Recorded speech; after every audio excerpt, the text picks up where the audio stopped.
Let's રોક. ચાલો વિદ્યાર્થી મિત્રો શરૂઆત કરી દઈએ ભણવાની આજે. ઓકે, તમે બધા મજામાં જ હશો. આઈ થિંક બધા મજા જ કરતા હશો, કારણ કે કામ તો કાંઈ હોતું નથી, હજી નવી નવી સ્કૂલ ચાલુ થઈ છે.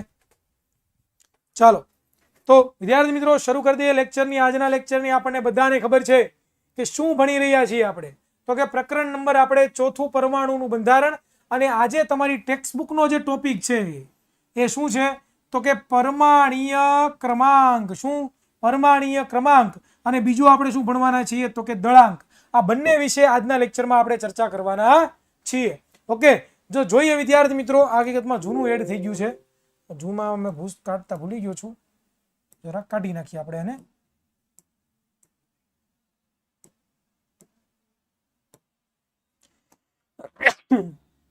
સોરી. તો આજના લેક્ચરમાં પરમાણ્વીય ક્રમાંક કોને કહેવાય,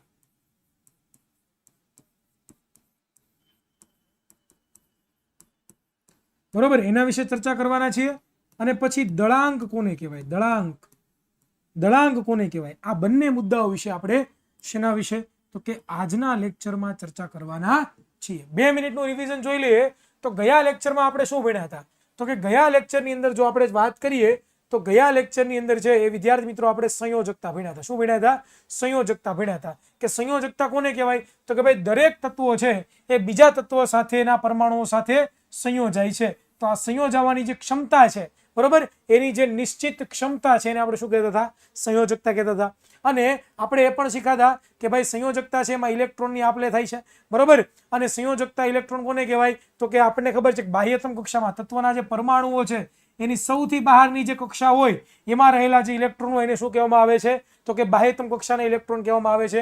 ત્યાર પછી આપણે ચર્ચા આની પણ કરેલી કે ભાઈ આપણે સંયોજકતા શું દર્શાવે, તો મેં તમને કીધેલું કે ભાઈ આ તત્વ છે, જેમ કે આપણે અહીંયા આવી જઈએ, ચાલો, હાઇડ્રોજન તત્વ છે એ હાઇડ્રોજન તત્વની સંયોજકતા 1 છે. તો આનો મતલબ શું થાય, તો કે એને અષ્ટક પૂરું કરવા માટે, બરોબર, 1 ઇલેક્ટ્રોનની જરૂર પડે છે. એટલે કે હિલિયમ જેવી સ્થિતિ પ્રાપ્ત કરવી હોય તો એને 1 ઇલેક્ટ્રોન જોઈએ. તો એની સંયોજકતા કેટલી થઈ? 1 થઈ. ત્યાર પછી અહીંયા તમે જોશો તો આ ભાઈ છે, આ લિથિયમ છે, લિથિયમ, એને જો હિલિયમ જેવી પોતાને ભાઈને સ્થિતિ પ્રાપ્ત કરવી હોય તો એ ભાઈને શું કરવું પડે? આ 1 ઇલેક્ટ્રોન ગુમાવવો પડે કે ન ગુમાવવો પડે? તો એની સંયોજકતા શું થઈ? 1 થઈ, બરોબર. ત્યાર પછી બેરિલિયમ, 4થા નંબરનું તત્વ, એમાં પણ બાહ્યતમ કક્ષામાં 2 ઇલેક્ટ્રોન છે. આ બેરિલિયમને હિલિયમ જેવી સ્થિતિ પ્રાપ્ત કરવી હોય તો 2 ઇલેક્ટ્રોન ગુમાવવા પડે કે ન ગુમાવવા પડે? યસ. તો એની સંયોજકતા કેટલી થાય? 2 થાય. તો ગુમાવવા અને મેળવવા ઇલેક્ટ્રોન. તો આવી રીતે છે આપણે સંયોજકતા નક્કી કરતા હતા. આ બધી વસ્તુ આપણે ગયા લેક્ચરમાં શું કરી ગયા હતા, તો કે ભણી ગયા હતા. તો હવે પાછા આપણે ધંધામાં ધ્યાન આપીએ બેટા. તો રિવિઝનની અંદર છે એ આપણે શું ભણ્યા, તો કે આપણને બધાને ખબર છે કે રિવિઝનની અંદર છે આપણે એક ટોપિક ભણ્યા સંયોજકતા.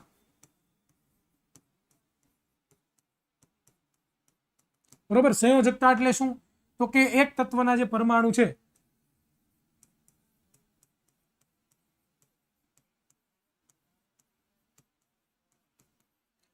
છે એ બીજા તત્વના પરમાણુ સાથે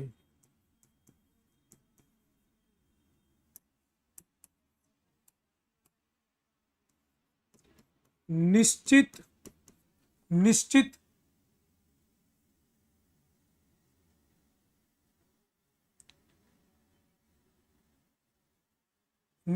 પ્રમાણમાં સંયોજાવાની ક્ષમતા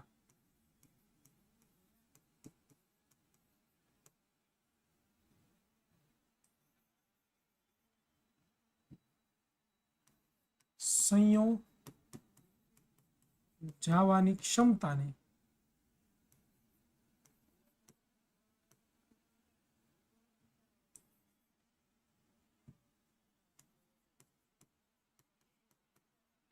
ને છે શું કહેવામાં આવે છે? સંયોજકતા કહેવામાં આવે છે. એ આપણે ભણી ગયા હતા.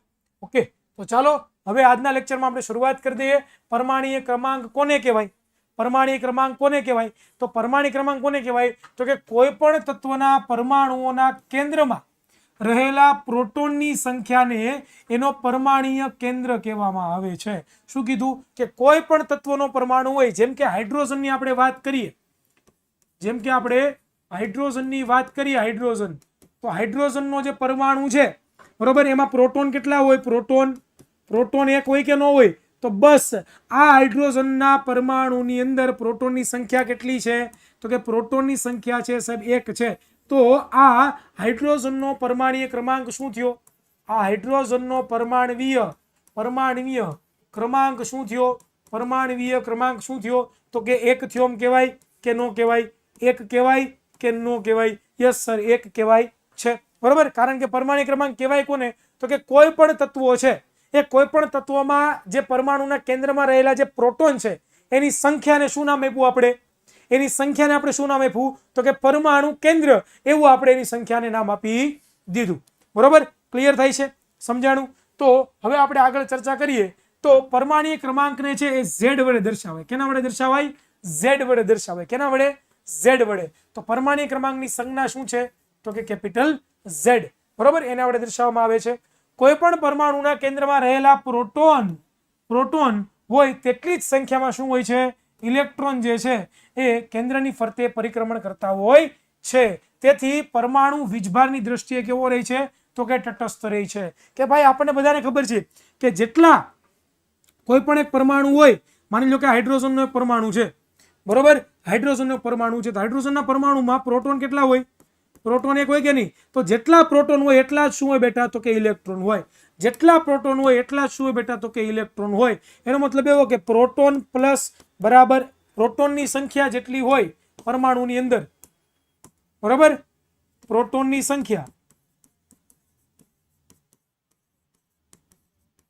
સંખ્યા બરાબર શું હોય? તો કે ઇલેક્ટ્રોનની સંખ્યા.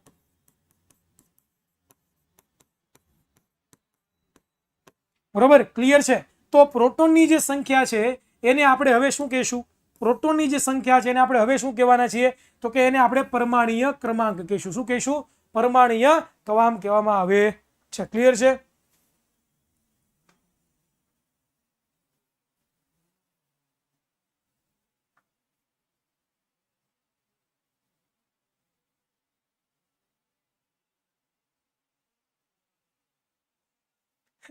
ઠીક, મારો અવાજ આવતો હતો ને બાજુના લેક્ચરમાં? ઓકે, નો પ્રોબ્લેમ. આપણો અવાજ એવો આમ રો ને પહાડી અવાજ એટલે આવે જ ભાઈ બધી જગ્યાએ. ઓકે ચાલો, તો નો પ્રોબ્લેમ. એટલા માટે છે એ પરમાણુ કેવો રહે બેટા? તો કે વીજભારની દ્રષ્ટિએ કેવો રહે છે? તટસ્થ રહે. વીજભારની દ્રષ્ટિએ તટસ્થ એટલે કે જેટલા પ્લસ છે એટલા જ માઇનસ છે, તો પ્લસ માઇનસ ફૂસ કરી દે તો શું થાય? તો કે વીજભારની દ્રષ્ટિએ પોતે તટસ્થ રહે છે. તો આપણને ખબર પડી ગઈ કે પરમાણ્વીય ક્રમાંક છે શું છે? પરમાણ્વીય ક્રમાંક શું છે? પરમાણ્વીય ક્રમાંક શું છે? તો કે એને Z વડે દર્શાવાય. અને આ પરમાણ્વીય ક્રમાંક કાંઈ નથી પણ એ પરમાણ્વીય ક્રમાંક છે એ પરમાણુના કેન્દ્રમાં રહેલા જે પ્રોટોન છે એ પ્રોટોનની જે સંખ્યા છે તો એ એની પરમાણ્વીય ક્રમાંક થયું. તો તમે અહીંયા તમે જોશો ને, તમે આ ટેબલમાં જોશો ને, આ ટેબલમાં તમે જોશો ને તો તમને જોવા મળશે કે અહીંયા તમને પરમાણ્વીય ક્રમાંક લખેલો બતાવો. જુઓ, પરમાણ્વીય ક્રમાંક દેખાય છે બધાને? પરમાણ્વીય ક્રમાંક બરોબર દેખાય છે? તો અહીંયા જુઓ, પ્રોટોનની સંખ્યા કેટલી છે? હાઇડ્રોજનમાં 1 છે ને, તો આનો પરમાણ્વીય ક્રમાંક કેટલો થયો? હાઇડ્રોજનનો 1 થયો. હવે હિલિયમની વાત કરો તો હિલિયમ છે એ હિલિયમની અંદર પ્રોટોનની સંખ્યા કેટલી? હિલિયમની અંદર પ્રોટોનની સંખ્યા કેટલી? તો કે 2 છે કે નહીં? 2 છે કે નહીં? તો એનો પરમાણ્વીય ક્રમાંક કેટલો થયો? 2 થયો. પછી આવો લિથિયમ છે, એમાં પ્રોટોનની સંખ્યા કેટલી? તો કે 3 બરોબર. તો લિથિયમનો પરમાણ્વીય ક્રમાંક કેટલો થયો? તો કે 3 થયો. તો જેટલા પ્રોટોનની સંખ્યા છે એટલો જ શું થયો? એનો પરમાણ્વીય ક્રમાંક છે એ Z થાય છે. તો પરમાણ્વીય ક્રમાંક કાંઈ નથી પરંતુ પરમાણુના કેન્દ્રમાં રહેલા પ્રોટોનની સંખ્યા જ છે અને છે. એવી રીતે 18 તત્વોમાં તમે જુઓ ને તો 18મું તત્વ આર્ગોન છે, તો આર્ગોનની અંદર પ્રોટોનની સંખ્યા કેટલી છે? 18 છે. તો એનો પરમાણ્વીય ક્રમાંક કેટલો થયો બેટા? 18. સાદું ને સિમ્પલ. ઓકે, પરમાણ્વીય ક્રમાંકનું બહુ મહત્વ છે હો, જેને Z વડે દર્શાવવામાં આવે છે. યાદ રાખજો મગજમાં બધી વસ્તુ. ક્લિયર? સમજાણું અહીંયા સુધી બધાને? ક્લિયર? જો અહીંયા તમને બતાવ્યું કે હાઇડ્રોજન માટે Z બરાબર શું છે? 1 છે. હાઇડ્રોજન માટે Z બરાબર શું છે? 1 છે. શું કામ? તો કે હાઇડ્રોજનના પરમાણુના કેન્દ્રમાં શું રહેલો છે? 1 પ્રોટોન હાજર છે. જ્યારે કાર્બન માટે Z કેવા છે? 6 છે. કાર્બન માટે Z ની સંખ્યા કેટલી છે? Z બરાબર 6. એટલે કે કાર્બનના પરમાણુના કેન્દ્રમાં કેટલા પ્રોટોન આવેલા છે? કેટલા પ્રોટોન આવેલા છે? તો કે 6 પ્રોટોન આવેલા છે. એમાં ક્યાં શંકાને સ્થાન છે ભાઈ? હલો, ક્લિયર થયું? ક્લિયર થયું? બરોબર, ઓકે, ડન. ચાલો, તો હવે આપણે આગળ વધીએ. તો આ થઈ ગઈ આપણા પરમાણિક ક્રમાંકની વાત. હવે પરમાણિક ક્રમાંકની લાક્ષણિકતા શું છે? શું કામ પરમાણિક ક્રમાંક ભણવો પડે ભાઈ? પરમાણિક ક્રમાંક હું કામ તમારે ભણવો છે? શું કામ? તો એની પાછળનું કારણ આ છે. જુઓ કે ભાઈ કોઈ એક તત્વના બધા જ પરમાણુઓ માટે પરમાણિક ક્રમાંક કેવા હોય છે? સમાન હોય છે. કે ભાઈ કોઈ એક તત્વ હોય, જેમ કે હાઇડ્રોજન તત્વ લઈએ, તો હાઇડ્રોજન તત્વની અંદર જેટલા પણ પરમાણુઓ રહેલા છે હાઇડ્રોજન તત્વની અંદર જેટલા પણ પરમાણુઓ રહેલા છે હાઇડ્રોજનના, એ બધા પરમાણુઓનો પરમાણિક ક્રમાંક કેવો હોય છે? તો કે એક જ સમાન છે. કેવો હોય છે બેટા? તો કે એક જ સમાન તમને જોવા મળે છે. બરાબર, ક્લિયર છે? અને પરમાણિક ક્રમાંક હંમેશા ધન પૂર્ણાંક જ હોય. ધન પૂર્ણાંક એટલે શું? ધન પૂર્ણાંક એટલે શું? તો કે ક્યારેય પરમાણિક ક્રમાંક માઇનસમાં ન હોય. અને પૂર્ણાંક સંખ્યા એટલે શું? કાં તો 1, કાં તો 2, કાં તો 3, કાં તો 4, કાં તો 5 એવી સંખ્યામાં હોય. -1, -2, -3 એવી સંખ્યામાં ન હોય. સાથે સાથે 1.5, 0.5, 0.3, 0.5, 1.5, 2.5, 7.5 એવી સંખ્યામાં પણ હોય નહીં. કેવી સંખ્યામાં હોય? તો કે પૂર્ણાંક સંખ્યામાં હોય. પૂર્ણાંક સંખ્યા એટલે 1, 2, 3, 4, 5, 6 અનંત. પણ માઇનસમાં ન હોય અને અપૂર્ણાંક સંખ્યામાં ન હોય. હંમેશા માટે કઈ સંખ્યામાં હોય? પૂર્ણાંક સંખ્યામાં તમને જોવા મળે છે. તો એ વસ્તુ પણ તમારી શું થઈ ગઈ? તો કે ક્લિયર થઈ ગઈ. ઓકે, ડન છે? ખબર પડી અહીંયા સુધી બધાને? મગજમાં ઉતર્યું? હા, પ્રોટોન ઇલેક્ટ્રોન સરખા જ હોય બેટા. અરે એ તો એક્ટિંગ કરતો હતો, હું થોડો રોવાની એક્ટિંગ કરતો હતો. તમે 10માં છો ત્યારે તમને હોતે દેખાડશું આપણે. પણ 10માં ધોરણ સુધી જોડાવવું પડશે તમારે. ચાલો, મલ્ટી યર ટોપર બેચમાં લઈ લો લાભ. ચાલો, હવે અહીંયા પરમાણિક ક્રમાંક તમને સમજાઈ ગયો. પરમાણિક ક્રમાંક શું છે? પ્રોટોનની સંખ્યા છે, જેને Z વડે દર્શાવવામાં આવે છે. હંમેશા માટે પૂર્ણાંક સંખ્યામાં હોય છે. બધા તત્વના પરમાણુઓ માટે પરમાણિક ક્રમાંક કેવો છે? સમાન હોય છે. હવે દળાંકનો વારો આવ્યો. હવે કોનો વારો આવ્યો? દળાંક. દળાંક, દળાંક. પટેલ હરેશ ના ખબર પડી. શું ખબર ન પડી પટેલ હરેશ? બોલ ચાલ. લેક્ચરમાં પહેલેથી જોડાયેલો છો પટેલ હરેશ?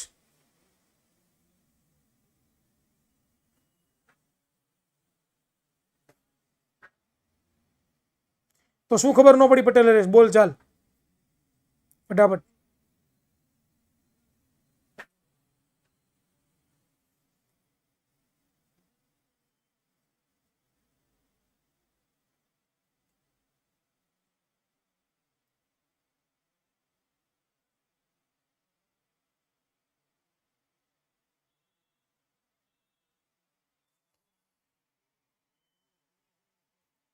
હું હાલ ચાલા?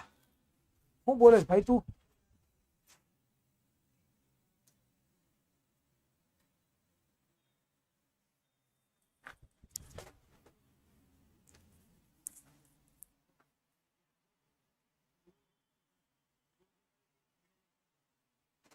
ચાલા વિજય હાલ.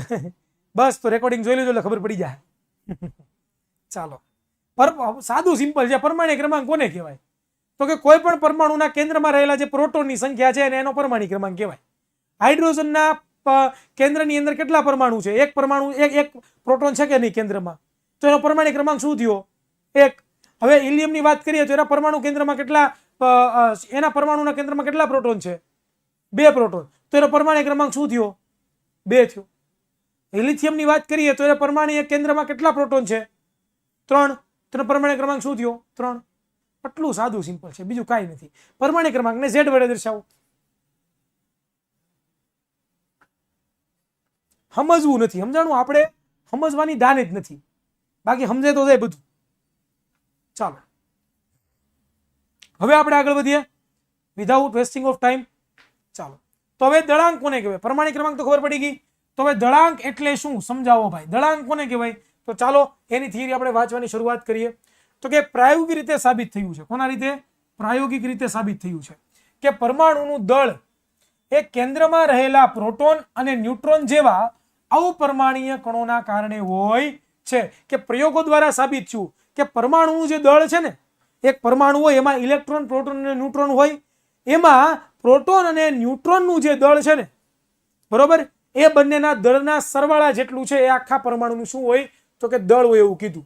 અને સમગ્ર દળ છે, પરમાણુનું જે સમગ્ર દળ છે એ પરમાણુના કેન્દ્રમાં શું થયેલું હોય છે તો કે પરમાણુના કેન્દ્રમાં છે એ પોતે સ્થાપિત થયેલું હોય છે એવું કહેવા માંગે છે. અને આ પ્રોટોન અને ન્યુટ્રોનને જ્યારે બંનેને ભેગા કરીએ આપણે તો એને પછી શું કહેવામાં આવે છે? ન્યુક્લિયોન્સ કહેવાય. શું કહેવાય? ન્યુક્લિયોન્સ કે ન્યુક્લિયસ એટલે કે પરમાણુના કેન્દ્રમાં રહેતા જે કણો છે એને શું કહેવાય? ન્યુક્લિયોન્સ. કારણ કે પરમાણુના કેન્દ્રમાં કોણ રહે છે? એક તો પ્રોટોન અને બીજું કોણ રહે છે તો કે ન્યુટ્રોન. અને પરમાણુ છે એનું આખું જે દળ છે, એનો આખો જે વજન છે, પરમાણુનો જે આખો વજન છે, એ વજન કોની ઉપર આધાર રાખે છે તો કે આખો વજન છે એ વજન એમાં એના પરમાણુના કેન્દ્રમાં રહેલા પ્રોટોન ઉપર અને એમાં ઇલેક્ટ્રોન ઉપર, આ બંનેના વજનનો જો સરવાળો કરું તો મને ખબર પડે કે આખા પરમાણુનું દળ કેટલું હશે. આખા પરમાણુનું દળ કેટલું હશે, બરોબર. અને પરમાણુના કેન્દ્રમાં રહેલા જેવી રીતે આવી રીતના પરમાણુનું કેન્દ્ર હોય, માની લો કે આપણે વાત કરીએ તો આ પરમાણુનું કેન્દ્ર છે અને આ એક એની પહેલી કક્ષા છે.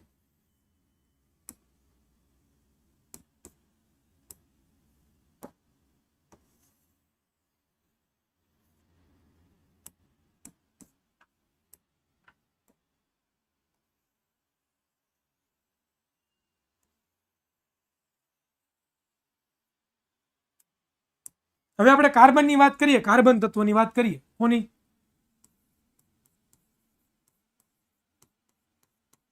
તો કાર્બન તત્વનો પ્રોટોન કેટલા હોય?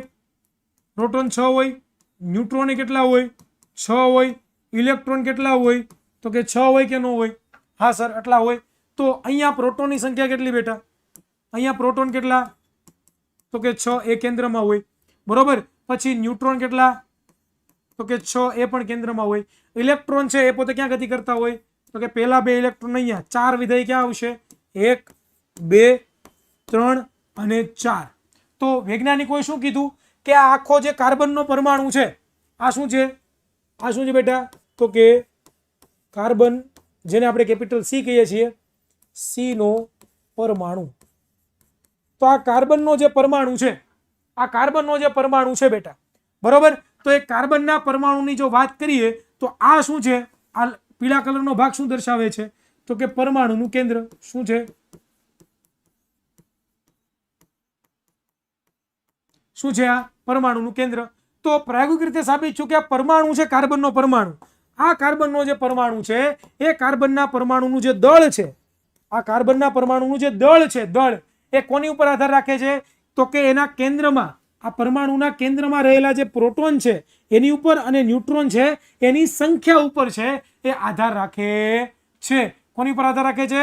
પરમાણુના કેન્દ્રમાં રહેલા પ્રોટોન અને ન્યુટ્રોનની સંખ્યા ઉપર છે એ દળ આધાર રાખે છે. અને પરમાણુની કેન્દ્રની અંદર, આ પરમાણુનું કેન્દ્ર છે એની અંદર રહેલા જે આ ન્યુટ્રોન અને પ્રોટોન છે એને શું કહેવામાં આવે છે તો કે એને ન્યુક્લિયોન્સ કહેવાય. શું કહેવાય? શું કહેવાય? ન્યુક્લિયોન્સ. શું કહેવાય? ન્યુક્લિયોન્સ. બંનેને ભેગા થઈને શું કહેવાય? ન્યુક્લિયોન્સ છે એ વિદ્યાર્થી મિત્રો કહેવામાં આવે છે. ઇલેક્ટ્રોનનું દળ છે ને ખૂબ જ ઓછું છે એટલે એને આપણે નહિવત કહીએ છીએ. ઉદાહરણ તરીકે કહું ને તો 2000 ઇલેક્ટ્રોન ભેગા થઈને, બરોબર, ત્યારે એક પ્રોટોનનું દળ થાય. 2000 ઇલેક્ટ્રોન ભેગા થાય ને ત્યારે એનું જે દળ થાય ને ત્યારે એક પ્રોટોનનું દળ થાય. વિચાર કરો કે પ્રોટોન કેટલો શક્તિશાળી, કેટલો વજનદાર છે. તો એટલા માટે ઇલેક્ટ્રોનનું જે છે આપણે વજન ગણતા નથી. ઇલેક્ટ્રોનનું વજન ગણતા નથી. ઇલેક્ટ્રોનનું વજન ગણતા નથી. ક્લિયર થયું? સમજાણું? આટલી વસ્તુ સમજાણી? ભાઈ એકમ કસોટીના વિડીયો યુટ્યુબ ઉપર આવી જાય, બરોબર, ટેન્શન લો માં. ચાલો, ડન. તમારી પરીક્ષા આવી પહેલા ક્યારે આવે ના દીકરા? ચાલો, તો હવે દળાંક કોને કહેવાય? દળાંક પેલા હું છે ને આને એક બીજી સ્લાઇડમાં લઈ લઉં એટલે તમને જરાક કામ લાગે ને, કામ લાગે ને તમને, કામ. આવો ને સાહેબજી, કેમ છો? મજામાં? સ્વાગત છે તમારું ધોરણ 9 ના સરસ મજાના લાઈવ ક્લાસીસમાં. ભૈયા ગયા લ્યો, ગજબ બેજતી.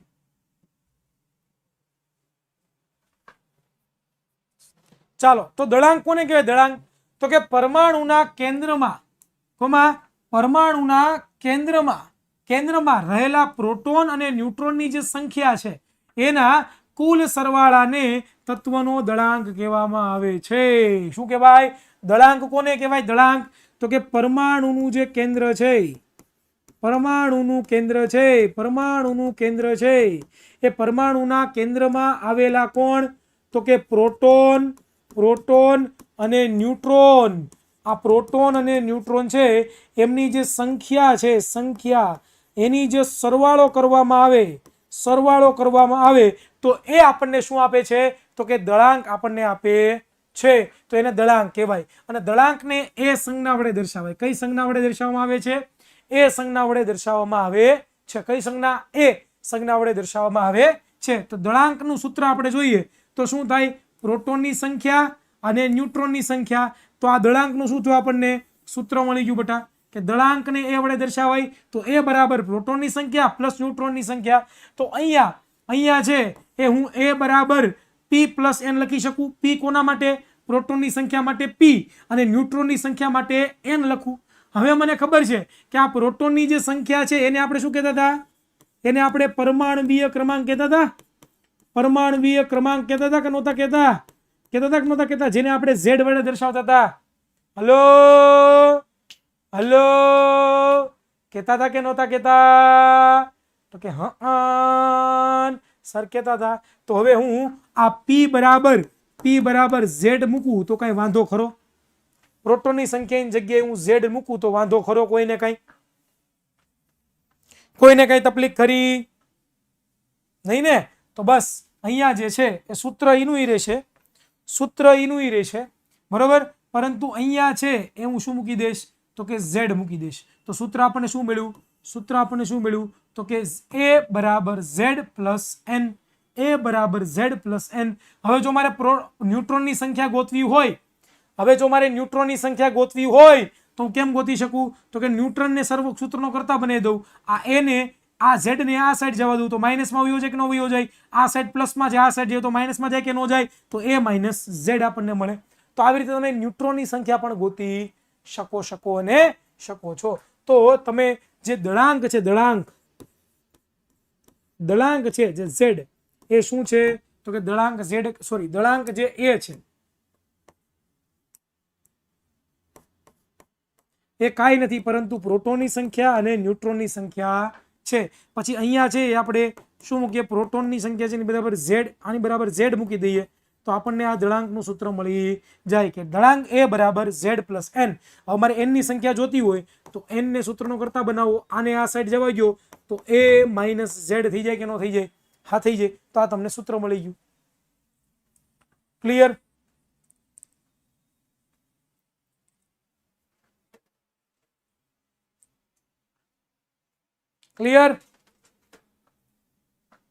બસ. તો આને શું કહેવાય? દળાંક કહેવામાં આવે છે. ઓકે. તો હવે આપણે આગળ ચર્ચા કરીએ કે કોઈ પણ તત્વના પરમાણુઓને દર્શાવવા માટે તેમાં પરમાણ્વીય ક્રમાંક અને દળાંક અને તત્વની સંજ્ઞા છે એ નીચે મુજબ લખવામાં આવે છે. કે કોઈ પણ તત્વ હોય, જેમ કે હું કહું હાઇડ્રોજન તત્વ, તો હાઇડ્રોજન તત્વ આપણે લખવું હોય તો એમાં તમે લોકોને દળાંક અને એનો પરમાણ્વીય ક્રમાંક લખવો પડે. તો કોઈ પણ તત્વ હોય, જેમ કે અહીંયા એક તત્વની સંજ્ઞા આપણે લખવાની પહેલા, બરોબર.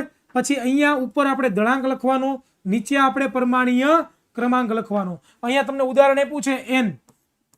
તો આ n છે શું છે? તો કે નાઇટ્રોજન તત્વ છે. કયું છે બેટા? તો કે નાઇટ્રોજન તત્વ છે. કયું તત્વ છે? નાઇટ્રોજન તત્વ. તો નાઇટ્રોજન તત્વને તમારે લખવું હોય તો ઉપર એનો દળાંક લખવાનો 14, નીચે તમારે એનો પરમાણ્વીય ક્રમાંક લખવાનો 7. કારણ કે નાઇટ્રોજનનો પરમાણ્વીય ક્રમાંક કેટલો છે? 7 છે. કેટલો છે? 7. કારણ કે 7 પ્રોટોન આવેલા છે.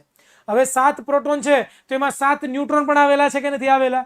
તો એ 7 + 7 કરો તો શું થાય? 14 તમને જોવા મળે.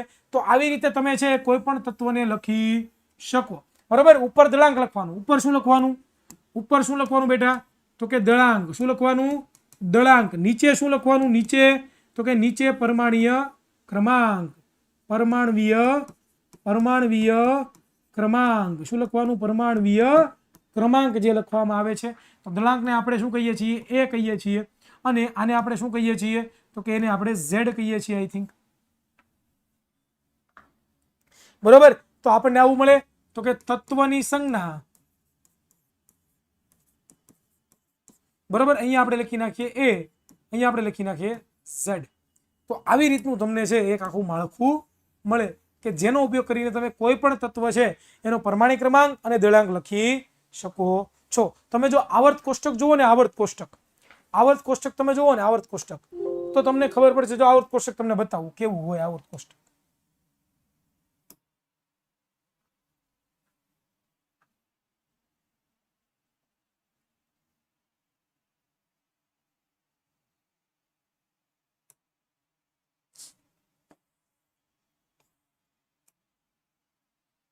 જો આ તમે આખું જોવો છો ને, આખું આવર્ત કોષ્ટક છે.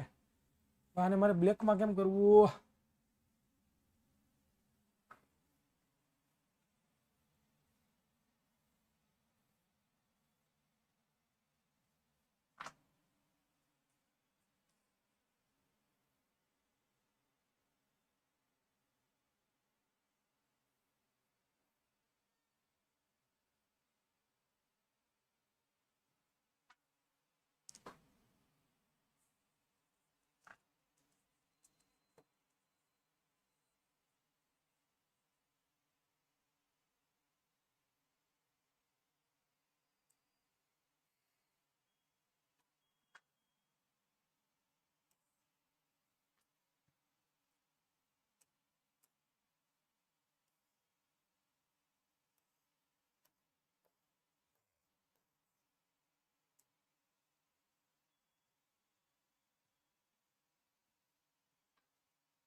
એક જ મિનિટ બેટા.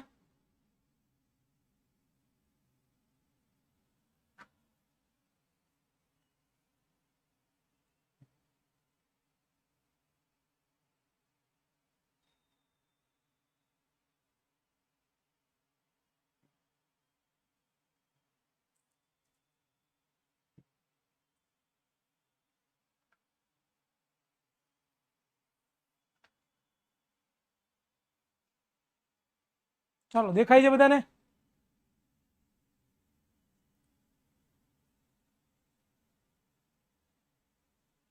બરોબર. તો આ આખા તત્વો છે બધા.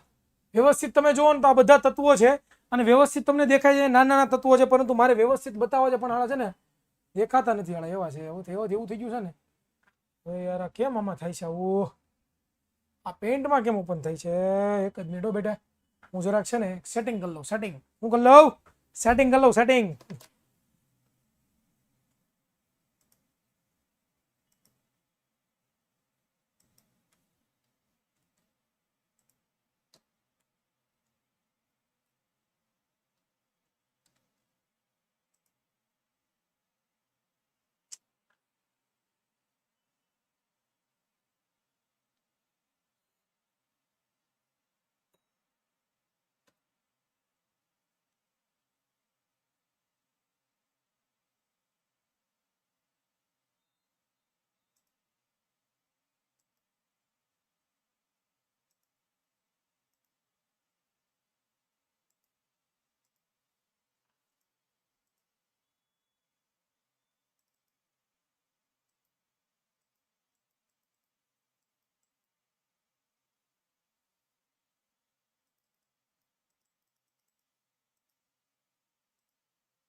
હા હા, હવે છું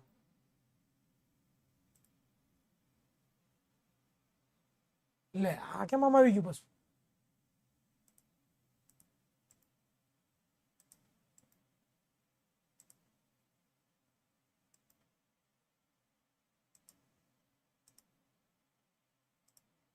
હવે દેખાણું? हाँ अब दिखा क्या? अब दिखा क्या? હવે દેખાણું ને બધાને? હા ખમો લાઈટ બંધ કરી દો એટલે વધારે દેખાય હરખું. હા હા એ ઓ હે સાહેબ જોરદાર હો. બાકી જુઓ તો આમાં તમે જોવા જવો ને તો તમને ઉપર છે ને, ઉપર આમાં તમને બાજુ બાજુ બતાવેલું છે, પરંતુ ઉપર તમે આખું આવર્ત કોષ્ટક છે. આ શું છે? આખું એક આવર્ત કોષ્ટક છે જેમાં 118 તત્વો છે એ તમને અહીંયા દોરેલા છે. તો આવર્ત કોષ્ટકની જો તમે ચર્ચા કરો ને તો ઉપર તમે ક્લોરીન જોવો છો, ક્લોરીન તમને દેખાય? ક્લોરીન આ ઉપર તમને 17 લખેલા દેખાય. જુઓ ઉપર તમને 17 લખેલા દેખાય. ઉપર તમને શું દેખાય છે? 17 લખેલું દેખાય છે. એક જ મિનિટ, અહીંયા ઉપર તમને 17 લખેલું દેખાય છે, બરોબર? અને એની બાજુમાં તમને શું બતાવ્યું છે? 35 બતાવેલું, 35 લખેલું બતાવેલું છે. 35 શું છે? તો કે 35 કાંઈ નથી, પણ એ 35 છે હકીકતમાં છે એ એનું દળાંક છે. શું છે? એનું દળાંક છે વિદ્યાર્થી મિત્રો, ગણવામાં આવે છે. તો આવી રીતે તમે છે 118 તત્વો છે, 118 તત્વોના શું ગોતી શકો? તો કે પરમાણ્વીય ક્રમાંક છે એ વિદ્યાર્થી મિત્રો તમે ગોતી શકો છો, અને પરમાણ્વીય દળાંક પણ ગોતી શકો છો. ડન? ક્લિયર? સમજાણું કે નહીં ભાઈ અહીંયા સુધી? ચાલો હવે તમને એક પ્રશ્ન આપીએ. ચાલો અહીંયા તમારી સમક્ષ તમારી ટેક્સ્ટ બુકમાંથી એક પ્રશ્ન મૂક્યો છે મેં. હવે પ્રશ્નનો આન્સર તમારે આપવાનો છે. ચાલો, જો પરમાણુમાં રહેલા ઇલેક્ટ્રોનની સંખ્યા, પરમાણુમાં રહેલા જે ઇલેક્ટ્રોન છે એ ઇલેક્ટ્રોનની સંખ્યા 8 અને પ્રોટોનની સંખ્યા 8 હોય તો પરમાણુનો પરમાણ્વીય ક્રમાંક કેટલો થાય? ચાલો જણાવો. પરમાણ્વીય ક્રમાંક કેટલો થાય બેટા? કેટલો થાય? કેટલો થાય? Yes sir, very good. કેટલો થાય? તો કે 8 થાય. તો અહીંયા લખી નાખો પરમાણ્વીય ક્રમાંક કેટલો થશે? તો કે 8 જોવા મળશે. બીજું કે પરમાણુઓ વીજભાર કેટલા હોય છે? પરમાણુનો વીજભાર કેટલો થાય છે? પરમાણુનો વીજભાર કેટલો થાય? કેટલા પ્રોટોન છે? જુઓ તો 8 પ્રોટોન છે અને 8 ઇલેક્ટ્રોન છે. તો 8 પ્રોટોન અને 8 ઇલેક્ટ્રોન.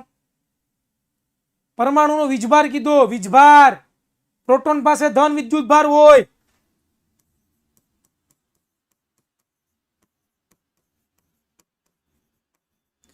એટલે આપણે એને પ્લસ લખીએ. ઇલેક્ટ્રોન પાસે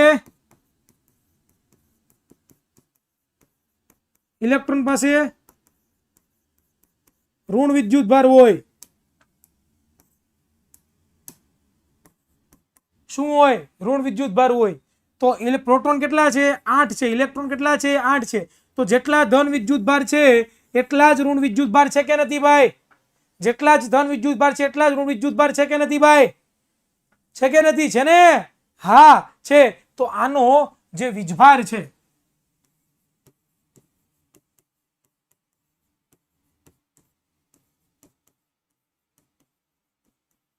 વીજભાર કેવો થશે?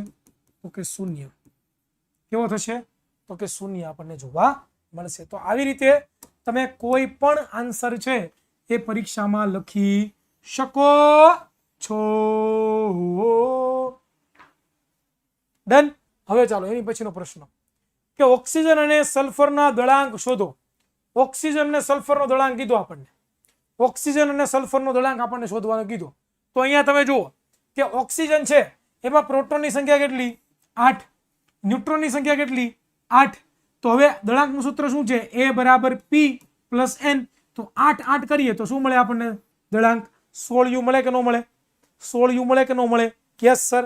હવે અહીંયા જુઓ તો સલ્ફર પરમાણુ છે, સલ્ફર, એમાં પ્રોટોનની સંખ્યા કેટલી? 16. ન્યુટ્રોનની સંખ્યા કેટલી? 16. હવે આ બંનેનો સરવાળો કરો તો શું મળે તમને? 32U મળે કે ન મળે? તો હકીકતમાં આ દળાંક શું દર્શાવે છે? તો કે હકીકતમાં દળાંક શું છે? તો કે પરમાણ્વીય દળ છે.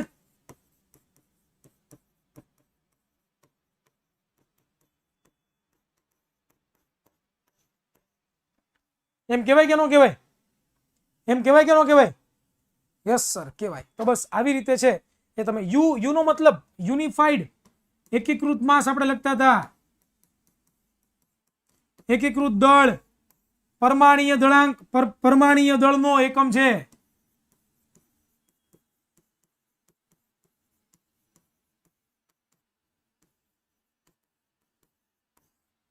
પરમાણ્વીય દળનો એકમ છે ભાઈ. ઓકે, હવે આપણે આગળ વધીએ વિદ્યાર્થી મિત્રો. તો હવે મારે વાત કરવી છે સમસ્થાનિકો વિશે. કોના વિશે? સમસ્થાનિકો. કોને તમે સમસ્થાનિકો કહેશો? તો જોઈએ, ચાલો સમસ્થાનિકો કોને કહેવાય? તો કે કુદરતમાં અમુક એવા તત્વો અસ્તિત્વ ધરાવે છે. કુદરતમાં કેવા તત્વો? અમુક એવા તત્વો અસ્તિત્વ ધરાવે છે કે જેમના પરમાણ્વીય ક્રમાંક સમાન હોય, પરંતુ દળાંક કેવું હોય? અસમાન હોય. કે કુદરતમાં અમુક એવા તત્વો છે જેનું પરમાણ્વીય ક્રમાંક કેવો હોય? પરમાણ્વીય ક્રમાંક કેવો હોય? પરમાણ્વીય ક્રમાંક કેવો હોય? તો કે સમાન હોય. સમાન એટલે કે બદલે નહીં. પરંતુ એનું જે દળાંક છે, દળાંક છે એ કેવું હોય? તો કે અસમાન હોય. કેવું હોય? અસમાન હોય. એટલે કે એ છે એ ફિક્સ હોય, બદલે નહીં, પરંતુ ઝેડ બદલતા હોય. જેમ કે અહીંયા હાઇડ્રોજનનું તમે જુઓ, હાઇડ્રોજનના 3 સમસ્થાનિકો છે. કેટલા છે હાઇડ્રોજનના? 3 સમસ્થાનિકો. કેટલા? 3 સમસ્થાનિકો છે. પહેલાનું નામ છે પ્રોટિયમ. શું છે? પ્રોટિયમ. બીજાનું નામ છે ડ્યુટેરિયમ. શું છે? ડ્યુટેરિયમ. ત્રીજાનું નામ શું છે? ટ્રિટિયમ. શું છે? ટ્રિટિયમ. પહેલાનું નામ પ્રોટિયમ, બીજાનું નામ ડ્યુટેરિયમ અને ત્રીજાનું નામ ટ્રિટિયમ. હવે આવા 3 પ્રકારના તમને હાઇડ્રોજન જોવા મળે માર્કેટમાં. કેટલા? 3 પ્રકારના હાઇડ્રોજન જોવા મળે માર્કેટમાં. એટલે કે આ કુદરતમાં કેટલા પ્રકારના હાઇડ્રોજન જોવા મળે તમને? 3 પ્રકારના અલગ અલગ હાઇડ્રોજન જોવા મળે. જેમ કે ઉદાહરણ તરીકે તમને કહું કે તમે ક્યારે માર્કેટમાં જાઓ કોઈ પણ વસ્તુ લેવા, ક્યારે ગયા છો કોઈ વસ્તુ લેવા? તો માર્કેટમાં કપડા લેવા ગયા છો? ક્યારે કપડા લેવા ગયા છો કે નથી ગયા? હા સાહેબ, અમે કપડા લેવા ગયા છીએ. તો કપડા લેવા જાવ છો ત્યારે તમને કોઈ પણ એક જ દુકાનમાં કપડા મળતા હોય કે ઘણી બધી દુકાનમાં તમારા કપડા મળતા હોય? ઘણી બધી દુકાનમાં મળતા કે ન મળતા હોય? તો તમારા કપડાની વેરાયટી કેટલી છે? ઘણી બધી છે કે નહીં? જીન્સના કપડા, સીવડાવેલા કપડા, શેરવાની, સૂટ, એવા ઘણા બધા અલગ અલગ પ્રકારના તમે કપડા સીવડાવી શકો. તમે કોઈ શૂઝની દુકાનમાં જાઓ તો શૂઝ ખાલી એક જ પ્રકારના હોય? નહીં ને, અલગ અલગ કેટલી ભાતના શૂઝ આવે છે. વાત જાવજો, સ્પોર્ટ્સ શૂઝ ને, જોગિંગ શૂઝ અલગ ને, રનિંગના શૂઝ અલગ ને, પાર્ટી વેર શૂઝ અલગ ને, કેઝ્યુઅલ શૂઝ અલગ ને, એવા કેટલા પ્રકારના શૂઝ આવે. તો એવી જ રીતે હાઇડ્રોજન છે ને, 3 પ્રકારના હાઇડ્રોજન છે માર્કેટમાં. 3 પ્રકારના હાઇડ્રોજન અવેલેબલ છે. કયા કયા? એકનું નામ પ્રોટિયમ, એકનું નામ ડ્યુટેરિયમ અને ત્રીજાનું નામ ટ્રિટિયમ. હવે જો આપણે પ્રોટિયમની વાત કરીએ ને, તો પ્રોટિયમની અંદર છે ને એક પ્રોટોન છે અને એક શું છે? ઇલેક્ટ્રોન છે. પ્રોટિયમમાં કેટલો છે? એક પ્રોટોન અને એક ઇલેક્ટ્રોન જોવા મળે. ડ્યુટેરિયમની વાત કરીએ ને, તો એમાં એક પ્રોટોન છે, એક ન્યુટ્રોન છે અને એક ઇલેક્ટ્રોન છે. એક પ્રોટોન છે, એક ન્યુટ્રોન છે અને એક શું છે? તો કે ઇલેક્ટ્રોન છે. અને જો હું ટ્રિટિયમની વાત કરું તો 2 પ્રોટોન છે. કેટલા પ્રોટોન છે? 2 પ્રોટોન છે અને એક ઇલેક્ટ્રોન છે અને એક છે એ પ્રોટોન જોવા મળે છે. તો આવી રીતે તમે કહી શકો કે ભાઈ પ્રોટિયમ છે. તો પ્રોટિયમ છે એને કેમ લખી શકીએ આપણે? આવી રીતના લખીએ ને, H. પછી અહીંયા શું આવશે? દળાંક. દળ કેટલું થશે આનું? દળ, પ્રોટોન એક જ છે તો દળ આપણે એક જ લખશું. પરમાણ્વીય ક્રમાંક કેટલો છે? 1, કારણ કે પ્રોટોન 1 છે. તો આપણે પ્રોટિયમને આવી રીતના લખીએ. હવે ડ્યુટેરિયમને કેવી રીતના લખશું? ડ્યુટેરિયમને કેવી રીતના લખશું? કારણ કે કેન્દ્રમાં તમે જુઓ 2 થઈ ગયા ને, એક પ્રોટોન અને બીજો ન્યુટ્રોન. તો હવે આને કેવી રીતના લખીએ? પહેલા અહીંયા શું લખવાનું? દળાંક લખવાનો ને, દળાંક. તો દળાંકમાં આપણે શું લખીએ? 2. શું કામ? તો કે 2, એક પ્રોટોન અને એક ન્યુટ્રોન છે. અને આનો પરમાણ્વીય ક્રમાંક કેટલો થાય? 1. શું કામ? તો કે પ્રોટોન એક જ છે. તો આ ડ્યુટેરિયમનું સિમ્બોલ થઈ ગયો. અને ટ્રિટિયમની જો વાત કરીએ, તો દળાંક આનો કેટલો છે? આનો દળાંક કેટલો છે ભાઈ? આનો દળાંક કેટલો છે? 3. શું કામ 3 છે? તો કે તમે જુઓ 2 ન્યુટ્રોન અને 1 પ્રોટોન.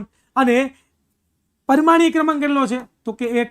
હવે તમે જુઓ બધાની અંદર આ પરમાણ્વીય ક્રમાંક દર્શાવે છે. આ શું છે? પરમાણ્વીય ક્રમાંક.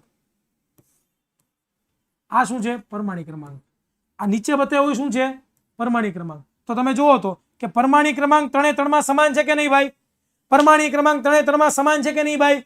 પરમાણ્વીય ક્રમાંક 3 માં સમાન છે કે નથી ભાઈ? યસ સર, પરમાણ્વીય ક્રમાંક 3 ની અંદર સમાન છે. પરંતુ દળાંક જુઓ, દળાંક. આ દળાંક છે. આ શું છે? આમાં 1 છે, આમાં 2 છે, આમાં 3 છે. અલગ અલગ છે કે નહીં? તો બસ આ બધાને શું કહેવાય? એકબીજાના સમસ્થાનિકો કહેવાય. આ બધાને શું કહેવાય? એકબીજાના સમસ્થાનિકો કહેવાય. આ બધાને એકબીજાના શું કહેવાય? સમસ્થાનિકો કહેવામાં આવે છે. ક્લિયર થયો કોન્સેપ્ટ? સમજાણું? આવા તો ઘણા બધા સમસ્થાનિકો છે. કાર્બન 12 પરમાણુનો સમસ્થાનિક એવું તમે વાપરતા હતા. શબ્દ તમારે આવ્યો હતો પરમાણ્વીય દળ ગોતવામાં કે કાર્બન 12 પરમાણુનો સમસ્થાનિક. યાદ છે કે નહીં? બસ આ તમને આપી દીધું એક્ઝામ્પલ હાઇડ્રોજનનું, પ્રોટિયમ, ડ્યુટેરિયમ અને ટ્રિટિયમનું. ચાલો અહીંયા જો કાર્બનના જો 2 પ્રકારના છે સમસ્થાનિકો. તમે જુઓ, એક તો કાર્બન C12 અને બીજું છે કાર્બન 614. તો તમે અહીંયા જુઓ તો આ શું છે? પરમાણ્વીય ક્રમાંક દર્શાવે. આ શું દર્શાવે બેટા? પરમાણ્વીય ક્રમાંક.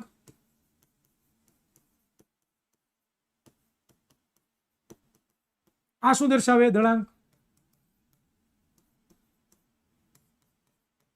તો અહીંયા જુઓ તમે, પરમાણ્વીય ક્રમાંક બંનેના સમાન છે પરંતુ દળાંકમાં ફેરફાર છે. એટલે મીન્સ કે આમાં ન્યુટ્રોનની સંખ્યામાં તફાવત છે. આમાં કેટલી સંખ્યામાં તફાવત છે? તો કે ન્યુટ્રોનની સંખ્યા આમાં વધારે છે, આમાં ન્યુટ્રોનની સંખ્યા કેવી છે? ઓછી છે. એવું કહી શકું કે ન કહી શકું? કહી શકું? તો બસ એવી જ રીતે કે ભાઈ સમાન તત્વના કોના? તો કે ભાઈ સમાન તત્વના જુદા જુદા પરમાણુઓ જેમના પરમાણ્વીય ક્રમાંક સમાન હોય પરંતુ દળાંક કેવા હોય? અસમાન હોય, તેને શું કહેવામાં આવે છે? સમસ્થાનિકો કહેવામાં આવે છે. સમસ્થાનિકો કોને કહેવાય? તો કે ભાઈ કોઈ પણ તત્વના પરમાણુઓ હોય એના પરમાણ્વીય ક્રમાંક કેવા હોય? સમાન હોય. એટલે કે એમાં પ્રોટોનની સંખ્યા કેવી હોય? પ્રોટોનની સંખ્યા કેવી હોય? પ્રોટોનની સંખ્યા તો કે પ્રોટોનની સંખ્યા સમાન હોય. કેવી હોય? સમાન હોય. પરંતુ દળાંક અલગ અલગ હોય. એટલે કે એમાં ન્યુટ્રોનની સંખ્યા કેવી હોય? અલગ. એમ કહી શકું કે ન કહી શકું? ઓકે. બધા તત્વો સમસ્થાનિકોનું મિશ્રણ ધરાવતા હોય છે અને તત્વોનો દરેક સમસ્થાનિક એક શુદ્ધ પદાર્થ બને છે. કે બધા તત્વો છે એ ઘણા બધા સમસ્થાનિકોનું શું હોય? એક પ્રકારનું મિશ્રણ બનીને રહેતા હોય છે અને એક શુદ્ધ પદાર્થ બનાવતા હોય છે. સમસ્થાનિકોના રાસાયણિક ગુણધર્મો કેવા હોય? સમાન હોય. એના રાસાયણિક ગુણધર્મો કેવા હોય બેટા? તો કે સમાન હોય. પરંતુ ભૌતિક ગુણધર્મો છે ને એ અલગ અલગ હોય. એના ભૌતિક ગુણધર્મો કેવા હોય? અલગ અલગ આપણને જોવા મળે છે. ભૌતિક ગુણધર્મો કેવા હોય? તો કે અલગ અલગ આપણને જોવા મળે છે. તો આ વાત કોની થઈ ગઈ? તો કે સમસ્થાનિકોની થઈ ગઈ. બરોબર.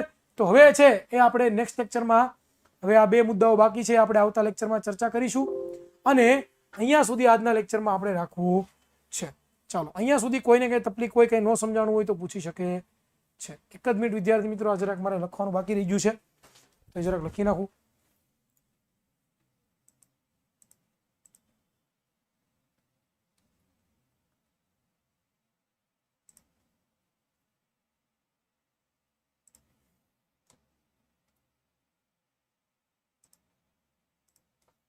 ચાલો, ખબર પડી?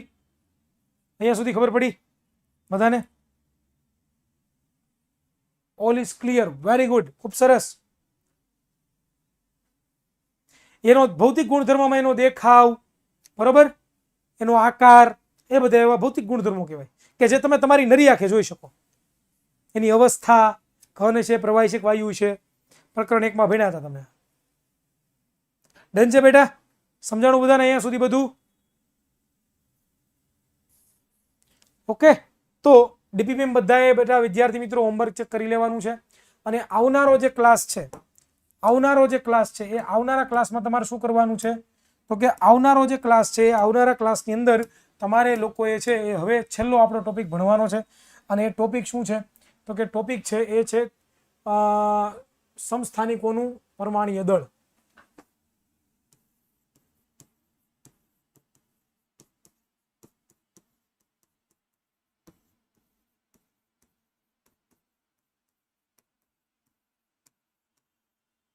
દળ કેવી રીતના શોધવું એ આપણે જોવાનું છે. પછી આપણે સમસ્થાનિકોનો વ્યવહારિક ઉપયોગ પણ જોવાનો છે. સમસ્થાનિકોના અનુપ્રયોગો શું જોવાનું છે? સમસ્થાનિકા અનુપ્રયોગો.